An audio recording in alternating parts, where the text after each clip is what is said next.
Bonsoir mes amis du monde entier, je m'appelle Gaëlle et j'ai créé la chaîne Learn French with Gaëlle pour vous apprendre le français. Ce soir, je vais terminer la lecture du Petit Prince de Saint-Exupéry.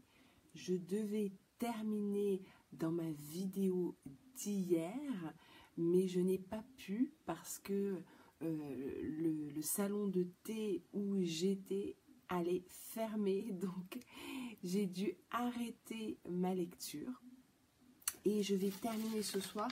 Il ne reste pas beaucoup de pages, il reste 5 ou 6 pages, ça va être assez rapide. Bon, j'espère que vous allez bien, j'espère que vous avez bien aimé le début de cette histoire. Installez-vous confortablement et écoutez la fin du Petit Prince de Saint-Exupéry. Chapitre 26. Il y avait à côté du puits une ruine de vieux murs de pierre. Lorsque je revins de mon travail le lendemain soir, j'aperçus de loin mon petit prince assis là-haut, les jambes pendantes, et je l'entendis qui parlait. « Tu ne te souviens donc pas ?» disait-il. « Ce n'est pas tout à fait ici. » Une autre voix lui répondit sans doute, puisqu'il répliqua « Si, si, c'est bien le jour, mais ce n'est pas ici l'endroit. » Je poursuivis ma marche vers le mur. Je ne voyais ni n'entendais toujours personne. Pourtant, le petit prince répliqua de nouveau. « Bien sûr, tu verras où commence ma trace dans le sable. Tu n'as qu'à m'y attendre. J'y serai cette nuit. » J'étais à 20 mètres du mur et je ne voyais toujours rien. Le petit prince dit encore après un silence. « Tu as du bon venin ? Tu es sûr de ne pas me faire souffrir longtemps ?» Je fis halte, le cœur serré, mais je ne comprenais toujours pas.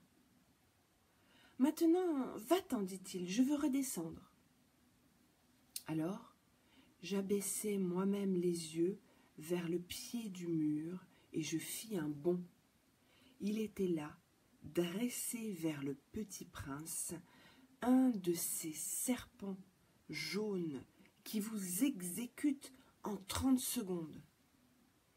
Tout en fouillant ma poche pour en tirer mon revolver, je pris le pas de course, mais au bruit que je fis, le serpent se laissa doucement couler dans le sable comme un jet d'eau qui meurt et, sans trop se presser, se faufila entre les pierres avec un léger bruit de métal. Je parvins au mur juste à temps pour y recevoir dans les bras mon petit bonhomme de prince, pâle comme un linge. « Quelle est cette histoire-là? Tu parles maintenant avec les serpents ?» J'avais défait son éternel cache-nez d'or. Je lui avais mouillé les tempes et je l'avais fait boire. Et maintenant, je n'osais plus rien lui demander. Il me regarda gravement et m'entoura le cou de ses bras. Je sentais battre mon cœur comme celui d'un oiseau qui meurt quand on l'a tiré à la carabine. Il me dit « Je suis content que tu aies trouvé ce qui manquait à ta machine. Tu vas pouvoir rentrer chez toi. Comment sais-tu? Je venais justement lui annoncer que, contre toute espérance, j'avais réussi mon travail. Il ne répondit rien à ma question, mais il ajouta: « Moi aussi, aujourd'hui, je rentre chez moi. » Puis, mélancolique, « C'est bien plus loin, c'est bien plus difficile. » Je sentais bien qu'il se passait quelque chose d'extraordinaire. Je le serrais dans les bras comme un petit enfant. Et cependant, il me semblait qu'il coulait verticalement dans un abîme sans que je puisse rien pour le retenir. Il avait le regard sérieux, perdu très loin. « J'ai ton mouton et la caisse pour le mouton, et j'ai la muselière. » Et il sourit avec mélancolie. J'attendis longtemps, je sentais qu'il se réchauffait peu à peu. « Petit bonhomme, tu as peur? Tu as eu peur. » Il avait eu peur, bien sûr, mais il rit doucement. « J'aurais bien plus peur ce soir. » De nouveau, je me sentis glacée par le sentiment de l'irréparable. Et je compris que je ne supportais pas l'idée de ne plus jamais entendre ce rire. C'était pour moi comme une fontaine dans le désert. « Petit bonhomme, je veux encore t'entendre rire. » Mais il me dit: « Cette nuit, ça fera 1 an. Mon étoile se trouvera juste au-dessus de l'endroit où je suis tombée l'année dernière. » Petit bonhomme, n'est-ce pas que c'est un mauvais rêve, cette histoire de serpent et de rendez-vous et d'étoiles? Mais il ne répondit pas à ma question. Il me dit: « Ce qui est important, ça ne se voit pas. » Bien sûr. C'est comme pour la fleur. Si tu aimes une fleur qui se trouve dans une étoile, c'est doux la nuit de regarder le ciel. Toutes les étoiles sont fleuries. Bien sûr. C'est comme pour l'eau. Celle que tu m'as donnée à boire était comme une musique à cause de la poulie et de la corde. Tu te rappelles, elle était bonne. Bien sûr. Tu regarderas la nuit les étoiles. C'est trop petit chez moi pour que je te montre où se trouve la mienne. C'est mieux comme ça. Mon étoile, ce sera pour toi une des étoiles. Alors, toutes les étoiles, tu aimeras les regarder. Elles seront toutes tes amies. Et puis, je vais te faire un cadeau. Il rit encore. Ah, petit bonhomme, j'aime entendre ce rire. Justement, ce sera mon cadeau. Ce sera comme pour l'eau. Que veux-tu dire? Les gens ont des étoiles qui ne sont pas les mêmes. Pour les uns qui voyagent, les étoiles sont des guides. Pour d'autres, elles ne sont rien que des petites lumières. Pour d'autres qui sont savants, elles sont des problèmes. Pour mon businessman, elles étaient de l'or. Mais toutes ces étoiles-là se taisent. Toi, tu auras des étoiles comme personne n'en a. Que veux-tu dire? Quand tu regarderas le ciel la nuit, puisque j'habiterai dans l'une d'elles, puisque je rirai dans l'une d'elles, alors ce sera pour toi comme si riaient toutes les étoiles. Tu auras, toi, des étoiles qui savent rire. Et il rit encore. Et quand tu seras consolé, on se console toujours, tu seras content de m'avoir connu. Tu seras toujours mon ami. Tu auras envie de rire avec moi et tu ouvriras parfois la fenêtre comme ça pour le plaisir.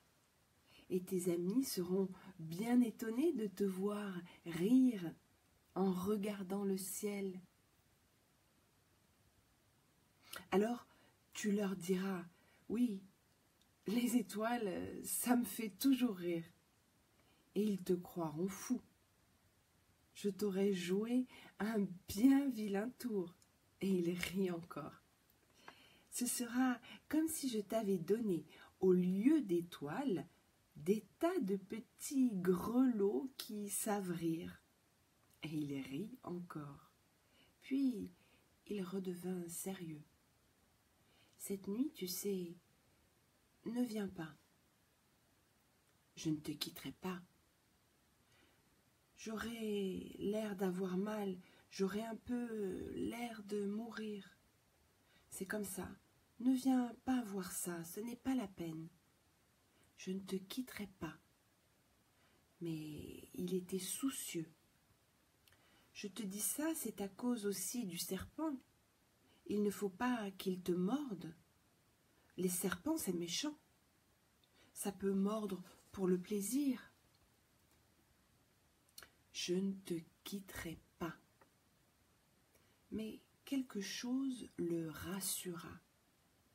C'est vrai qu'ils n'ont plus de venin pour la seconde morsure. Cette nuit-là, je ne le vis pas se mettre en route. Il s'était évadé sans bruit. Quand je réussis à le rejoindre, il marchait, décidé, d'un pas rapide.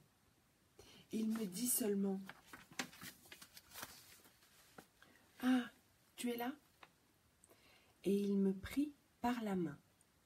Mais il se tourmenta encore. « Tu as eu tort, tu auras de la peine. J'aurai l'air d'être mort et ce ne sera pas vrai. » Moi, je me taisais. « Tu comprends, c'est trop loin. Je ne peux pas emporter ce corps-là. C'est trop lourd. » Moi, je me taisais. « Mais ce sera comme une vieille écorce abandonnée. Ce n'est pas triste, les vieilles écorces. » Moi, je me taisais. Il se découragea un peu, mais il fit encore un effort. « Ce sera gentil, tu sais. Moi aussi, je regarderai les étoiles. Toutes les étoiles seront des puits avec une poulie rouillée. Toutes les étoiles me verseront à boire. » Moi, je me taisais. « Ce sera tellement amusant. Tu auras 500 millions de grelots. J'aurai 500 millions de fontaines. » Et il se tut aussi, parce qu'il pleurait. « C'est là, laisse-moi faire un pas tout seul. » Et il s'assit parce qu'il avait peur. Il dit encore, « Tu sais, ma fleur, j'en suis responsable. Et elle est tellement faible et elle est tellement naïve. Elle a 4 épines de rien du tout pour la protéger contre le monde. » Moi, je m'assis parce que je ne pouvais plus me tenir debout. Il dit, « Voilà, c'est tout. » Il hésita encore un peu, puis il se releva, il fit un pas. Moi, je ne pouvais pas bouger. Il n'y eut rien qu'un éclair jaune près de sa cheville. Il demeura un instant immobile. Il ne cria pas. Il tomba doucement, comme tombe un arbre. Ça ne fit même pas de bruit à cause du sable. Chapitre 27. Et maintenant, bien sûr, ça fait 6 ans déjà. Je n'ai jamais encore raconté cette histoire. Les camarades qui m'ont revu ont été bien contents de me revoir vivant. J'étais triste, mais je leur disais « c'est la fatigue ». Maintenant, je me suis un peu consolée, c'est-à-dire pas tout à fait. Mais je sais bien qu'il est revenu à sa planète, car au lever du jour, je n'ai pas retrouvé son corps. Ce n'était pas un corps tellement lourd, et j'aime la nuit écouter les étoiles. C'est comme 500 millions de grelots. Mais voilà qu'il se passe quelque chose d'extraordinaire. La muselière que j'ai dessinée pour le petit prince, j'ai oublié d'y ajouter la courroie de cuir. Il n'aura jamais pu l'attacher au mouton. Alors je me demande, que s'est-il passé sur sa planète? Peut-être bien que le mouton a mangé la fleur? Tantôt je me dis, sûrement non, le petit prince enferme sa fleur toutes les nuits sous son globe de verre et il surveille bien son mouton. Alors, je suis heureux et toutes les étoiles rient doucement. Tantôt je me dis, on est distrait une fois ou l'autre et ça suffit. Il a oublié un soir le globe de verre ou bien le mouton est sorti sans bruit pendant la nuit. Alors les grelots se changent tous en larmes. C'est là un bien grand mystère.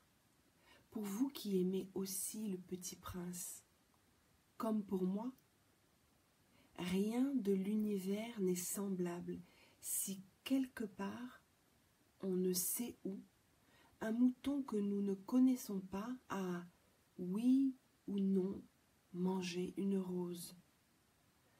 Regardez le ciel.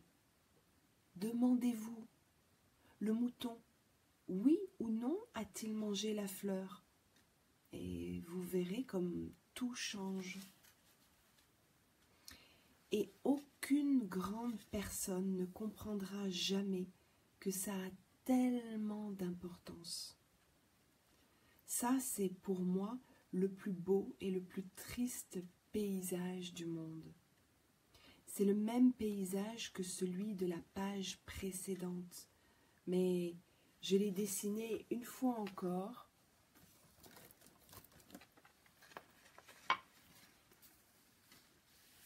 pour bien vous le montrer.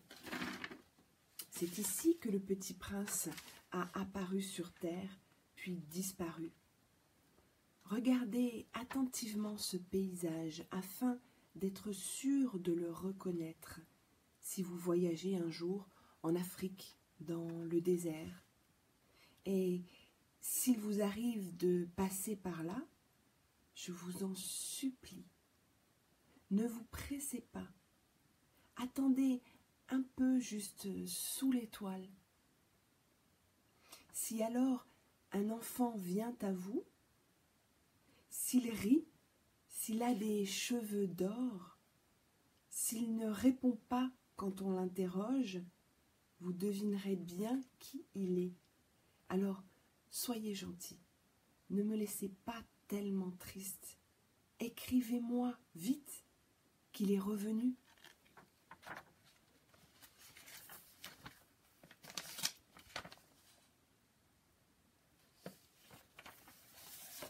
Voilà, c'est la fin de cette belle et émouvante histoire. J'espère que vous avez aimé l'écouter, la suivre avec moi pendant 4 jours. Je vous souhaite à tous une bonne nuit. Si vous avez aimé, comme d'habitude, likez, partagez. Et je vous souhaite de beaux rêves avec le Petit Prince. Et enfin, je vous dis à demain.